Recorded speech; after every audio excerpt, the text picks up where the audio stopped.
Hello everyone, welcome to NEET chemistry 180 Hindi. आज हमारा topic है रेडॉक्स। रेडॉक्स का फुल सिलेबस का वन शॉट एमसीक्यू आज हम देखेंगे, जिसमें हम पीवाईक्यू सॉल्व करेंगे टॉपिक वाइज।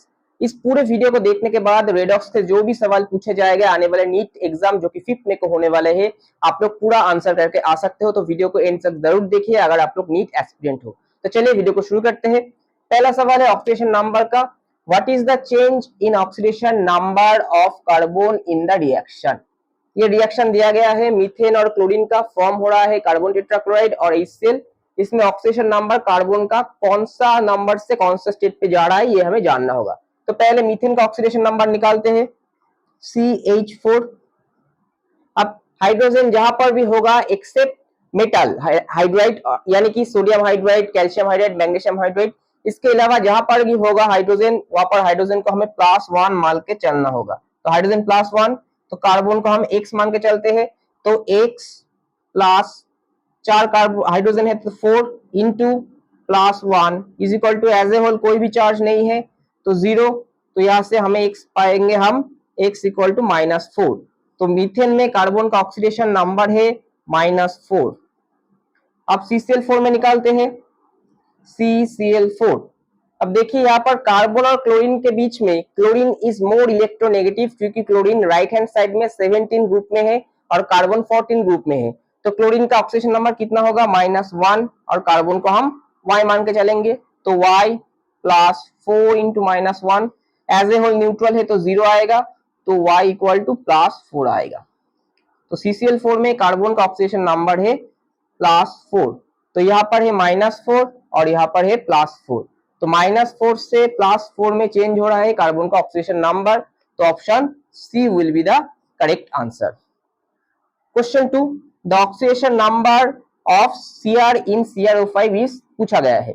अब इसमें हम x मान के नहीं कर सकते क्योंकि ये एक्सेप्शनल कंपाउंड है। यहाँ पर हमें स्ट्रक्चर करना होगा। CrO5 का एक बटरफ्लाई स्ट्रक्चर होता है, कैसा, यहाँ पर हमें क्रोमियम लिखना होगा, यहाँ पर डबल बॉन्ड O, और बटरफ्लाई की तरह, विंग्स की तरह यहाँ पर चारों ऑक्सीजन हमें देना होगा, और ये हो जाएगा हमारा पेरोक्साइड बॉन्ड। क्रोमियम और ऑक्सीजन के बीच में ऑक्सीजन इज मोर इलेक्ट्रोनेगेटिव, यहाँ पर दोनों बॉन्ड है तो यहाँ पर ऑक्सीजन होगा -2। यहाँ पर एक बॉन्ड है तो ऑक्सीजन होगा -1, यहाँ पर एक बॉन्ड है तो ऑक्सीजन होगा -1, यहाँ पर भी -1, यहाँ पर भी -1। तो क्रोमियम के चारों तरफ हमें कितना नेगेटिव चार्ज मिल रहा है, -1, -2, -3, -4, -6। तो एज ए न्यूट्रल होगा तो क्रोमियम का होगा +6। तो option C will be the correct answer. यहाँ पर अगर x मान के आप लोग करेंगे तो आप लोग का +10 आ जाएगा आंसर, जो कि गलत है, क्योंकि किसी भी स्पीसीज का ऑक्सीडेशन नंबर +8 से ज्यादा नहीं हो सकता किसी भी एलिमेंट का, क्योंकि हाईएस्ट नंबर ऑफ हमारा जो वैलेंस इलेक्ट्रॉन है वो 8 है। क्वेश्चन 3 बहुत इंपॉर्टेंट क्वेश्चन है इस बार के नीट के हिसाब से। The correct decreasing order of oxidation number of nitrogen in the following compound. ये चारों जो कंपाउंड है इसमें नाइट्रोजन का ऑक्सीडेशन नंबर निकालना होगा और डिक्रीजिंग ऑर्डर में हमें अरेंज करना होगा। तो सबसे पहले HNO3 का निकालते हैं, HNO3। इसमें ऑक्सीजन क्या होगा, -2, हाइड्रोजन होगा +1, इसको हम x मान के चलते हैं नाइट्रोजन को। तो हमें कैलकुलेट करना होगा +1 + x + 3 into -2 is equal to 0। So x -5 is equal to 0। तो HNO3 में x आएगा +5, तो नाइट्रोजन का ऑक्सीडेशन नंबर होगा +5। इसके बाद NO का निकालते हैं, ऑक्सीजन का आएगा -2, यहाँ पर x, तो x plus -2 is equal to 0, तो x विल बी +2। इसके बाद नाइट्रोजन, यहाँ पर तो 0 ही आएगा क्योंकि होमो एटॉमिक मॉलिक्यूल है। और इसके बाद NH4Cl, तो यहाँ पर हाइड्रोजन है, हाइड्रोजन के साथ मेटल नहीं है तो हाइड्रोजन आएगा +1, और क्लोरीन के साथ आएगा -1। तो यहाँ पर हम x मान के चल सकते हैं। तो x +4 into +1 plus -1 is equal to 0। तो x +3 will be 0, so x will be -3। तो सबसे ज्यादा किसका आया है हम देख रहे हैं, सबसे ज्यादा +5 है नाइट्रिक एसिड का, तो सबसे ज्यादा आएगा नाइट्रिक एसिड का। उसके बाद +2 आया है NO का, नाइट्रिक ऑक्साइड का। उसके बाद 0 आया है N2 का। उसके बाद -3 आया है NH4Cl का। तो ये होगा हमारा decreasing order HNO3, NO, N2, NH4Cl। HNO3 NO ये बात हो गया, और N2 और NH4Cl। So option A will be the correct answer. तो इसके बाद हम दूसरे टॉपिक देखेंगे रेडॉक्स का, जो भी सिलेबस में बचा हुआ है। तो आखिरी कुछ टॉपिक हम देखेंगे। यहाँ पर देख सकते हो मैं नीट 2018, जेईई मेन 2022 और 1995 का क्वेश्चन लिख चुका हूँ। यहाँ पर बैलेंस्ड केमिकल इक्वेशन पूछा गया है, तो सारे टॉपिक में कवर करवा दूंगा। देख सकते हो पहले मैंने ऑक्सीडेशन नंबर किया, अब मैं करूंगा balanced chemical equation for the reaction MnO4 minus plus C2O4 2 minus plus H plus. वहां से हम पा रहे हैं Mn2 plus plus CO2 plus water, correct coefficients क्या होगा। तो पहले हम रिएक्शन को लिखते हैं, MnO4 minus plus C2O4 2 minus plus H plus, यहां से हम प्रोडक्ट आ रहा है CO2 प्लस वाटर। तो यहाँ पर देख सकते हैं MnO4 माइनस यानी कि यहाँ पर +7 स्टेट होगा, और यहाँ से अगर हम कैलकुलेट करें C2O4 का, तो यहाँ पर अगर x पकड़ के चले तो 2x plus 4 into -2 equal to -2, तो 2x माइनस 8 इक्वल टू -2, तो x आएगा हमारा +3। तो यहाँ पर +3 स्टेट में है कार्बन, और यहाँ पर है +4 स्टेट में।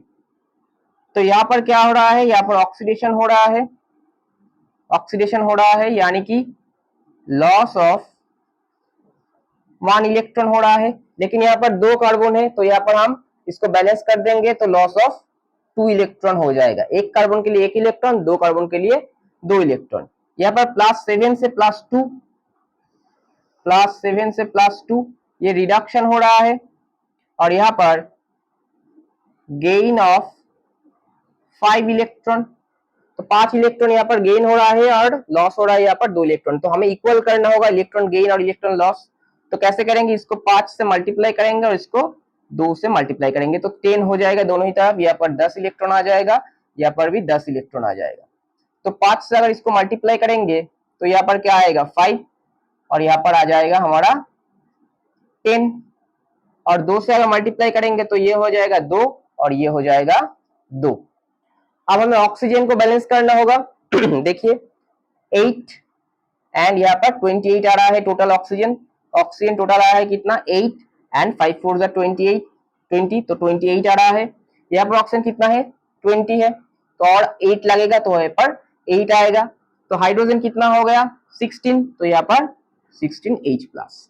तो 2 5 एंड 16 आर द कोफिशिएंट। तो यहाँ पर देख सकते हो 2 5 16, ऑप्शन बी।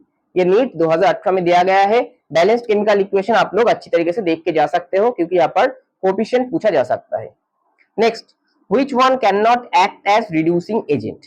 तो पहले हमें क्या करना होगा, इन सब का ऑक्सीडेशन नंबर निकालना होगा। तो CO2 में पहले निकालते हैं। CO2 में यहाँ पर अगर x मान के चले तो x प्लस 2 इंटू -2 यानी कि 0 आएगा। सो यहाँ से x कितना आएगा +4। तो कार्बन का ऑक्सीडेशन नंबर यहाँ पर +4 है। नाउ ClO2 माइनस x मान के चलिए, तो x plus 2 into -2 equal to -1, तो x आएगा यहाँ पर +3। उसके बाद NO2 x मान के चलिए, x plus 2 into -2 equal to 0, तो x आएगा +4। उसके बाद SO2 x मान के चलिए, x plus 2 into -2 equal to 0, x आएगा +4। तो रिड्यूसिंग एजेंट अगर कोई एक्ट करेगा रिड्यूसिंग एजेंट की तरह, तो यह क्या होगा, वो सेल्फ ऑक्सीडाइज होगा, खुद को ऑक्सीडाइज करेगा। तो ऑक्सीडेशन नंबर उसका क्या होगा, इंक्रीज होगा। ऑक्सीडेशन नंबर इंक्रीज होगा। तो कौन ऑक्सीडेशन नंबर इंक्रीज नहीं कर सकता, जो कि हाईएस्ट ऑक्सीडेशन नंबर पर है। जिस स्पीशीज को हाईएस्ट ऑक्सीडेशन नंबर पर लाया जा चुका है, वो फर्दर ऑक्सीडेशन नंबर इंक्रीज नहीं कर सकता है, तो वो रिड्यूसिंग एजेंट नहीं हो सकता। तो यहाँ पर सल्फर देखिए +4 है, तो सल्फर इंक्रीज कर सकता है, क्योंकि सल्फर का वैलेंस इलेक्ट्रॉन 6 है, तो +6 जा सकता है H2SO4। नाइट्रोजन का +4 है, नाइट्रोजन का आउटर मोस्ट शेल में 5 है, तो N2O5 में वो +5 आ सकता है, इंक्रीज कर सकता है। तो रिड्यूसिंग एजेंट ये दोनों तो हो सकता है। Cl में +3 है, Cl तो +7 भी देता है, ClO4 माइनस इसके अलावा +5 भी देता है तो ये भी इंक्रीज कर सकता है। लेकिन कार्बन का आउटर मोस्ट शेल में 4 इलेक्ट्रॉन है, 4 ही अगर निकल गया, 4 ही निकल गया तो +4 होएगा, तो ये हाईएस्ट है। अगर ये हाईएस्ट है, ये फर्दर इंक्रीज नहीं कर सकता और ये फर्दर खुद को ऑक्सीडाइज नहीं कर सकता, तो ये रिड्यूसिंग एजेंट की तरह एक्ट नहीं कर सकता। तो option A will be the correct answer. Next, which one is the disproportionation reaction? Disproportionation reaction मतलब होता है सेम स्पीसीज रिएक्शन के बाद एक बार ऑक्सीडाइज होगा और एक बार रिड्यूस होगा। तो यहाँ पर देखिए MnO4 2 माइनस, इसको कैलकुलेट करेंगे तो Mn +6 आएगा, यहाँ पर Mn +7 आएगा, यहाँ पर Mn +2 आएगा। तो +6 से +7 ऑक्सीडाइज हुआ, +6 से +2 रिड्यूस हुआ, तो ये तो डिस्प्रोपोर्शनेशन हो गया। अब दूसरे को देखते हैं, +7 से यहाँ पर +2 एक ही स्पीसीज से, सॉरी +4 एक ही स्पीसीज है, तो यहाँ पर तो डिस्प्रोपोर्शनेशन नहीं हो सकता। यहाँ पर भी एक ही स्पीसीज है, ऑक्सीडेशन रेडॉक्स हो रहा है, यहाँ पर भी एक ही स्पीसीज है, तो डिस्प्रोपोर्शनेशन रिएक्शन यही होगा। डिस्प्रोपोर्शनेशन रिएक्शन मतलब सेम स्पीसीज एक बार ऑक्सीडेशन नंबर घटाएगा, एक बार बढ़ाएगा, यानी कि एक बार ऑक्सीडाइज होगा, एक बार रिड्यूस होगा। तो यहाँ पर देख सकते हो मैंगानीज +6 से +7 जा रहा है और +6 से +2 जा रहा है, तो यहाँ पर ऑक्सीडेशन और यहाँ पर रिडक्शन। तो this is a disproportionation reaction, very very important. ये जेईई मेन का क्वेश्चन है, आप लोग इस तरीके के क्वेश्चन देख के जरूर जाइए, क्योंकि इस बार लेवल अप हो सकता है। तो ये था रेडॉक्स का full one shot MCQ. Topic wise मैंने सारे टॉपिक कवर कर दिया लगता है। तो अगर आपको वीडियो अच्छा लगा तो लाइक कर दीजिएगा, दोस्तों के साथ शेयर कर दीजिएगा और चैनल को सब्सक्राइब जरूर कीजिएगा। नमस्कार।